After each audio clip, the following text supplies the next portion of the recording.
Hello everyone, welcome back to the channel. So let's get on to solving the multiple choice questions for prelims 2020 and question number 1. Consider the following statements. What are these? Number 1, a state can adopt any language not enumerated in the 8th schedule of the constitution as its official language.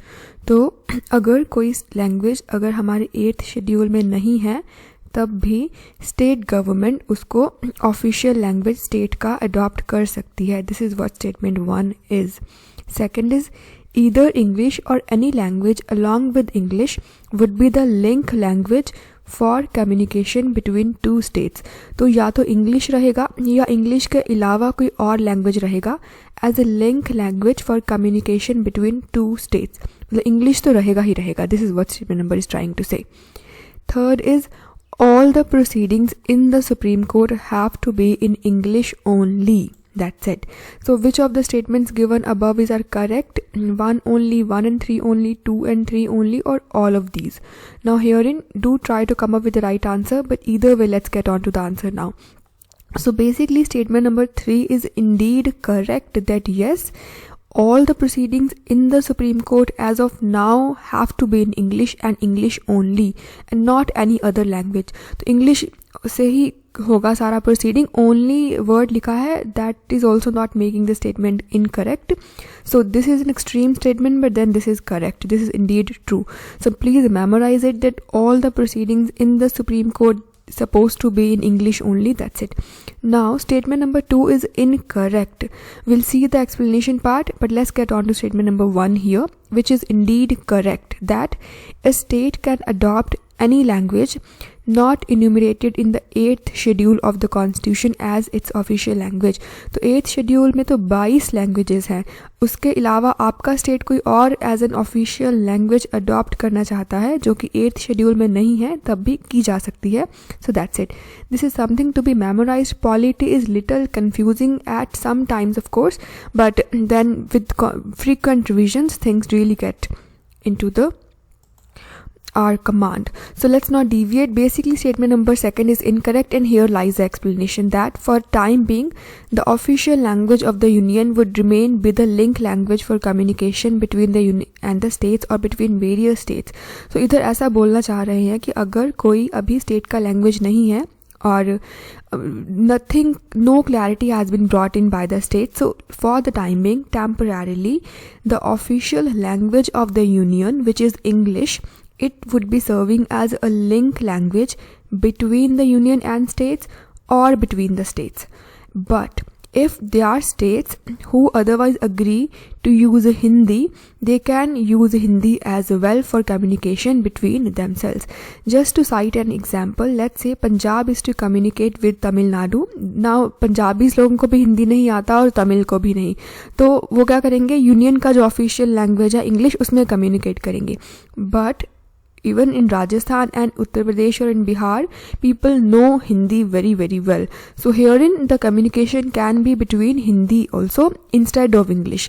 So that's how statement number 2 is incorrect. So this is how it is. Please memorize it. Mug it up. Prelims is difficult, so do not leave anything for the last moment and try to memorize each and every point here itself. So let's get on to statement number 2.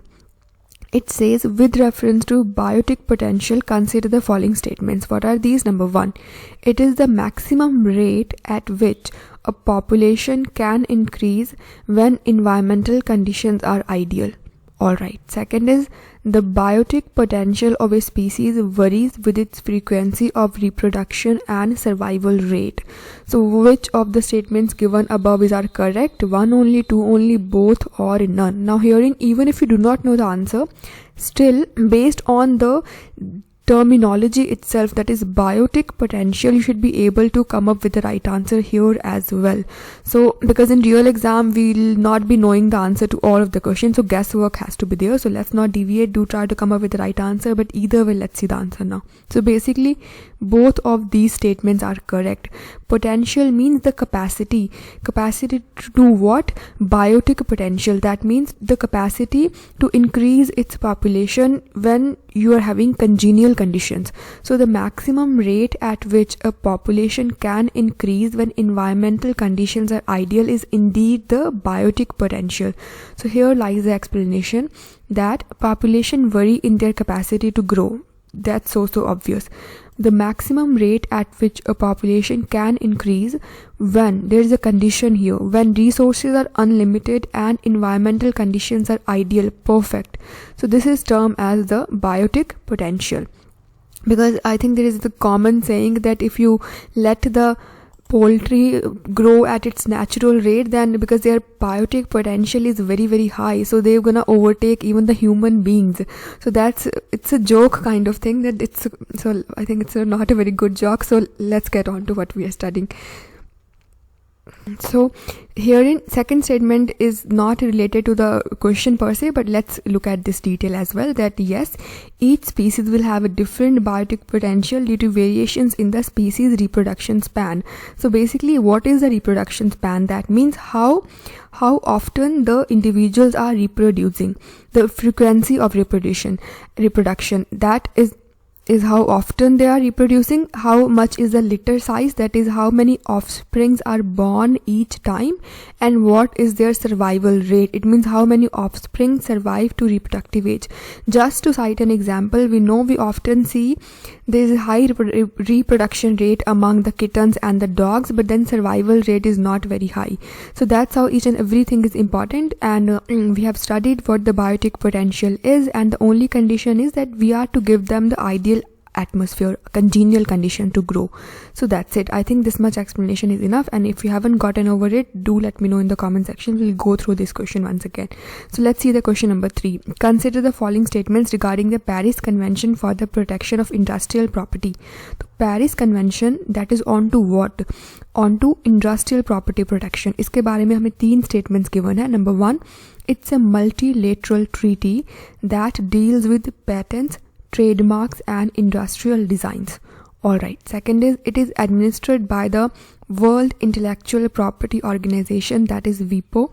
And the third is the KVIC, that is Khadi and Village Industries Commission, has been seeking international trademark protection of the symbol of charkha under this convention.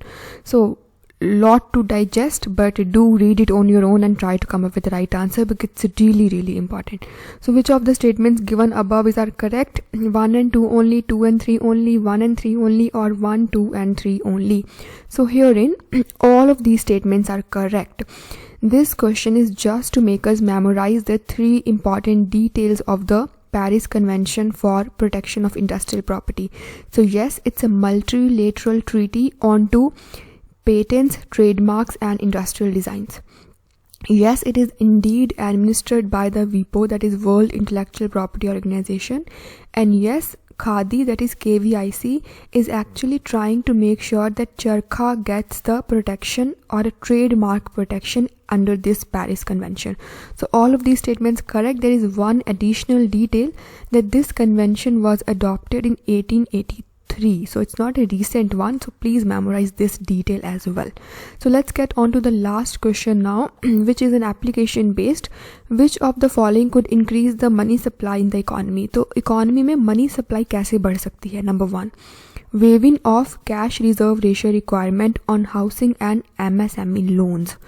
That's it. It's quite self-explanatory. Second, RBI performing long-term repo operations. Alright, so it was all over the news. I'm sure we know what the long-term repo operations are. But herein we are to understand the demand of the question. But let's see the option number 3. RBI using securities under market stabilization scheme. RBI issuing securities under the market stabilization scheme. So select the correct answer. So basically, I'm sure we know what all these statements are, but just link it with the question asked, that which of these gonna help us increasing the money supply in the economy. Pause a bit, think it through and try to come up with the right answer. So either way, let's see the answer now. So herein, Yes, statement number 1 is something that gonna increase the money supply in the economy because we are ending the need of having a CRR. तो अगर CRR अभी नहीं maintain करना है, चाहे वो 2-3 loans का ही बात किया गया, that is housing and MSME, तो still there is this waiving of the cash reserve ratio requirement. So that means banks would be having more money with them to be given as a loan, so that would definitely be increasing the money supply in the economy. This is really simple. Second is slightly difficult, that RBI performing long-term repo operations. So basically we know what is repo operations. So a repo operation means RBI is providing loan to the banks for a short-term basis. अब वो short-term basis कितना है कितना नहीं, उधर ये इस चीज़ का हमें ज़रूरत नहीं है, हमको क्वेश्चन में मनी सप्लाई का देखना है बस. So repo operation is something where in the banks they take loan from the RBI for a very short term basis. This is just a long term word associated or written above the ahead the repo operation, but that changes nothing. This question is not about the long term repo operation. So even if the word is long term repo operation, the entire mechanism would stay intact, that just for a long term basis now RBI would be buying the securities and giving the loan to the banks. So that's it. So either way, if the RBI is buying the long term securities and issuing money or giving loan to the banks, so that itself means the money supply in the economy would go up, right? And statement number 3 is about the issuing securities under market stabilization scheme. Now herein we are not supposed to know what the market stabilization scheme is. The keyword is issuing securities. So if RBI is issuing security, it means RBI लोगों को banks को security देगा और पैसा लेगा उनसे. So if पैसा अगर बैंक अपने पास रख रहा है RBI, so it means money supply is going down in the economy. So that's it. It is the exact opposite of point number 2. So I think this much explanation is enough. It was really simple, and still if you haven't gotten over it, then do let me know in the comment section. Basically we are not supposed to go into the details of the long term repo operation or the market stabilization scheme, no. बस इतना देखना है कि RBI securities issue कर रहा है या खरीद रहा है, उसके बेसिस पे मनी सप्लाई पे जो भी इम्पैक्ट होगा. So answer here become that only statement number 1 and 2 would be increasing the money supply in the economy and not the statement number 3. So answer is B here. So I really am hoping that this thing has gotten clear, and still if any doubt remains, then do let me know in the comment section. We'll go through that once again, and that's it. We are done. Thank you so much for watching, and goodbye.